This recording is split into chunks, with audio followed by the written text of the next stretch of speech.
So here in about 2 months, we're going to get MP-44. And I think that it's a good time to have this discussion. What's going to happen to the magic squares and transform elements when MP-44 drops? Now, there's a couple of scenarios I'm going to discuss, and we're going to get into those scenarios right after you hit the like button. If you're new to the channel, please press the subscribe button. Turn on notifications so you can get all these great videos as soon as they're posted. And you're listening to the Tidarium Hager, where we talk about vintage to modern Star Wars, Transformers, video games, and everything else that's really cool.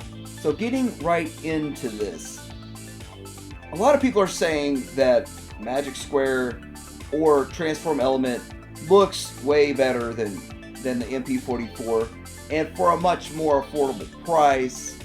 And I have to admit, they're great offerings for a great price.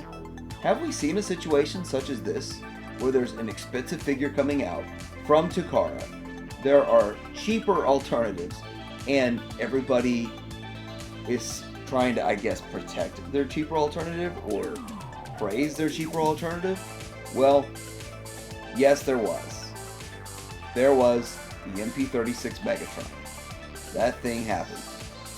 But let's back it up just a little bit. Let's back it up even earlier than that. When MP-01 came out, it was the only game in town, but it was 12 inches.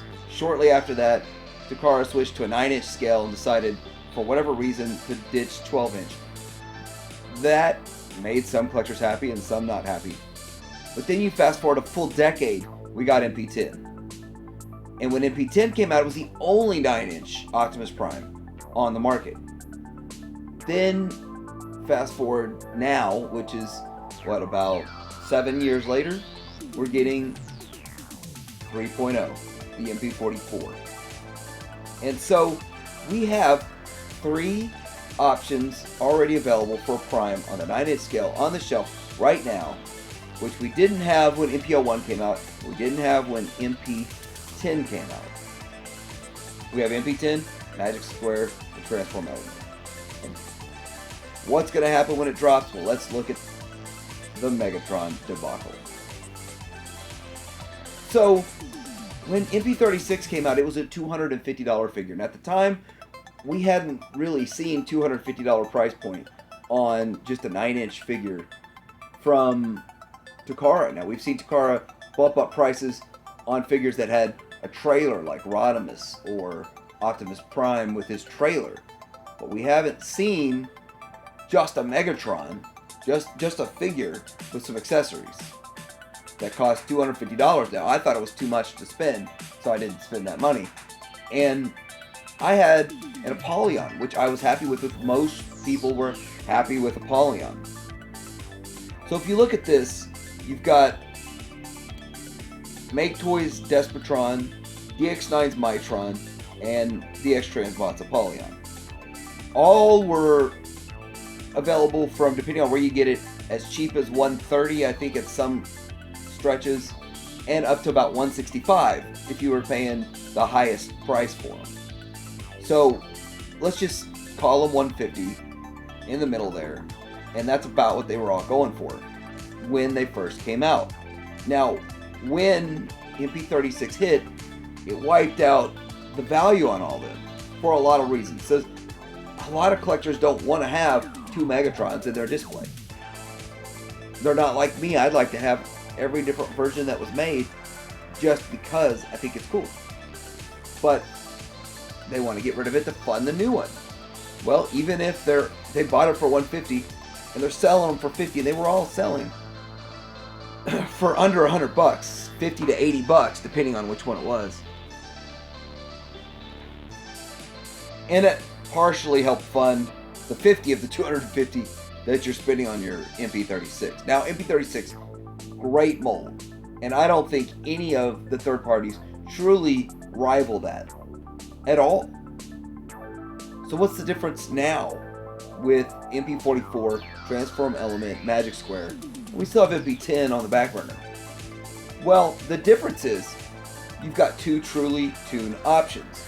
Both those truly tuned options the Magic Square, and Transform Element are vastly better, vastly closer than anything we had third-party Megatron when MP-36 hit. So there's a major difference in that scenario, in that situation.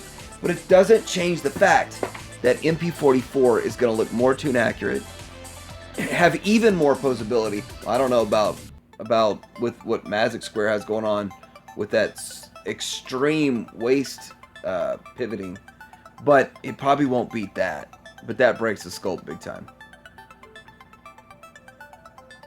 But all this leads us into two scenarios. Scenario number one is that all of the online retailers, and since really there's no brick and mortar carrying this stuff, so essentially everyone's sold out of Magic Square and Transform Element when MP-44 drops.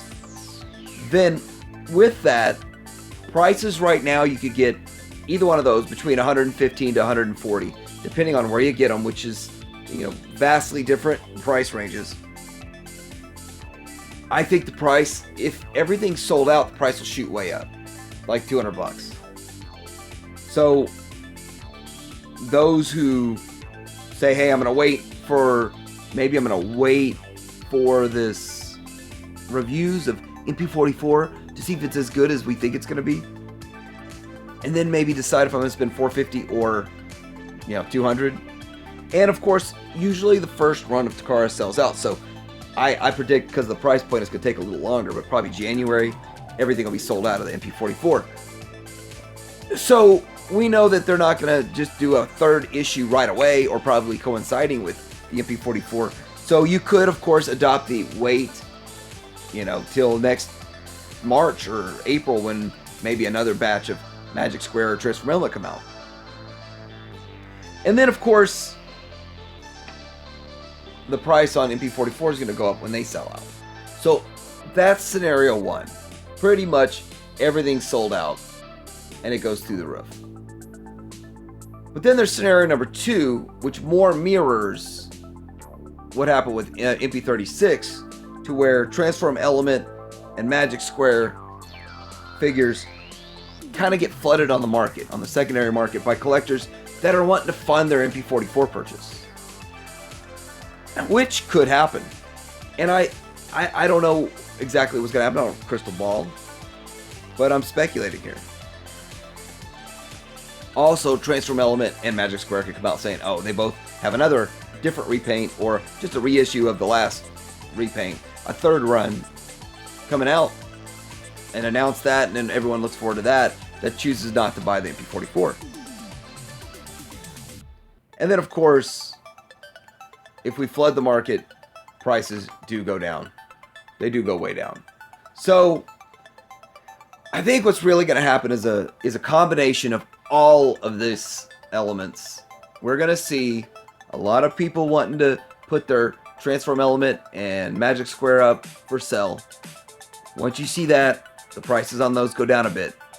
And then once that's cleared out of the market, then the prices on those stabilize, and MP-44s continue to sell out. But then again, it's anybody's guess. I'd like to hear input on what you think. I know a lot of people have asked me about this, and I gotta say, just looking from what happened with the MP-36, I could see some of this going on.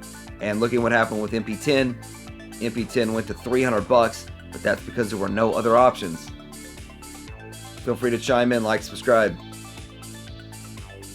So I want to share some of my YouTubers that I watch. Now, I think this is definitely a community that we have, and I want to treat it as such. So I watched the realm of collectors. Now, I don't know if you remember the 90s when they had web rings, where if you were to go to a web page, and at that web page you would see 10 more links to 10 more web pages with similar types of content.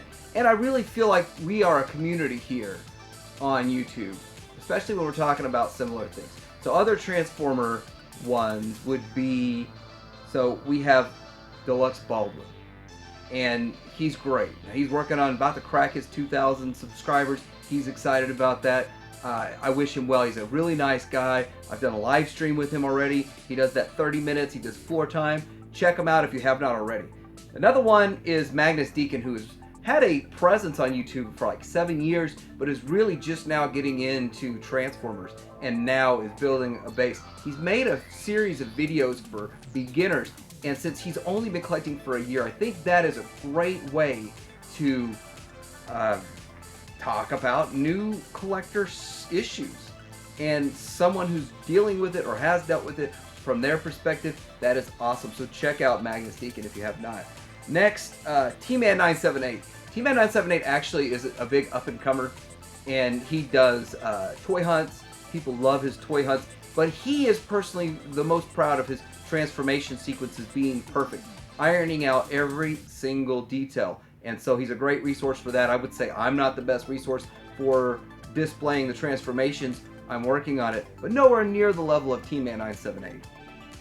Next on here, TM Reviews. TM Reviews he's been doing this for a while. He's got some real passion for it, and I like to hear what he has to say about a lot of things. And he's kind of flip-flopped back and forth on the KO debate, and I could see why. And it's really interesting to listen to what he has to say about all these different things, such as KOs. Next, we've got Nerd Out.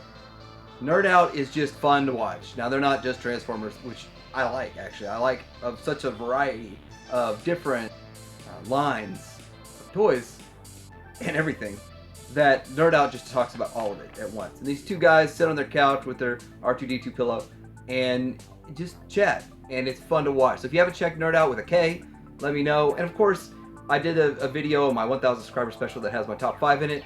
Don't need to talk about them again. Imgo's probably at 1 million subs already, so like, subscribe. Tadiri Maker out.